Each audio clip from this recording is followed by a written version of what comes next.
Echo presents Shadow Lives, written by Neil A. White and read by Ric Herbert.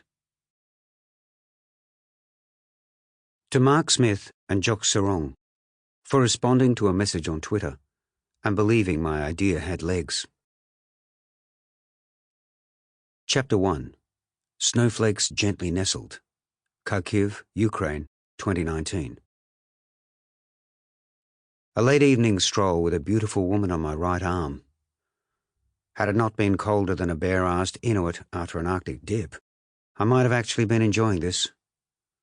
I'd accepted assignments in far-flung locales before. The farther flung, the higher the asking price for my services. But I grossly undervalued the weather surcharge to sufficiently cover spending 3 days in Kharkiv during the winter months. 10 days earlier, I'd made the fateful decision to answer the phone. A British internet magazine I'd never heard of wanted me, Matt Latham, intrepid foreign correspondent, to travel to Ukraine to interview some Russian billionaire I'd also never heard of.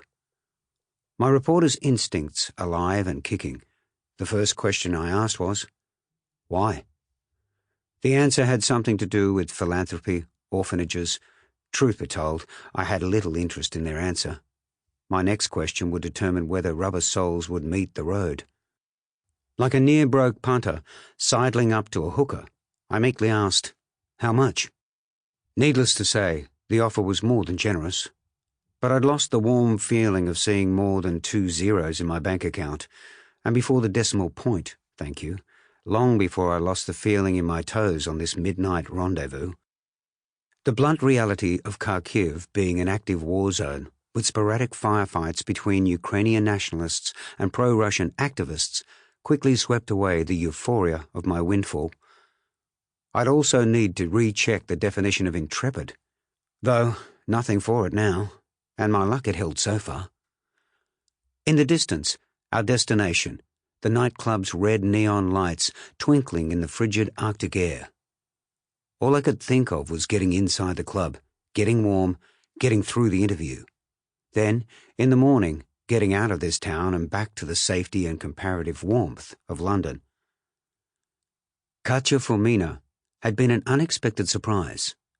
My employers had arranged for a guide to meet me at the airport, a reporter flown in from Kiev who would also act as my interpreter for the interview.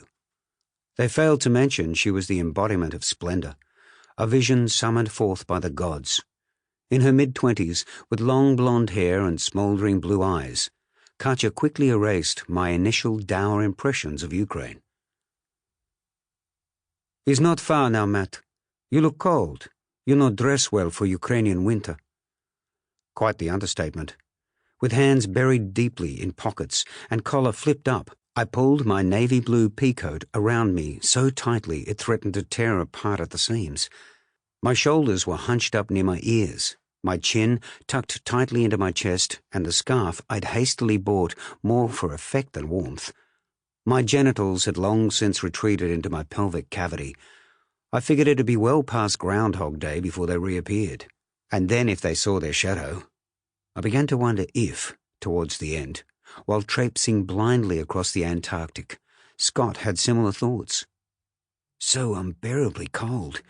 Where are those bloody dog teams? Come to think of it, has anyone seen my balls? Matt? Sure you okay?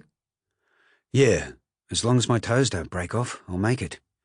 We trudged on along the icy pavement, each step breaking through the thin top layer of ice and sinking into the sludge below. Hard-packed snow, coated with a dull black grime thrown up by passing cars, lined the roadway. The club was just 5 blocks from the metro station, but I felt as if we'd trekked across half of Siberia. Boarded-up storefronts lined the deserted streets. Traffic was non-existent. Even the locals knew better than to be out in this weather. I'd given up hope of catching a ride. We'd more chance of flagging down a dog sled than a taxi. As if to add to my misery, fat snowflakes the size of 20-cent coins began floating to earth. Katya turned and smiled. Don't worry. After interview, back at hotel, I show you old Ukrainian remedy to ward off cold. Not even the low-wattage sodium streetlights could mute her. Sample complete. Ready to continue?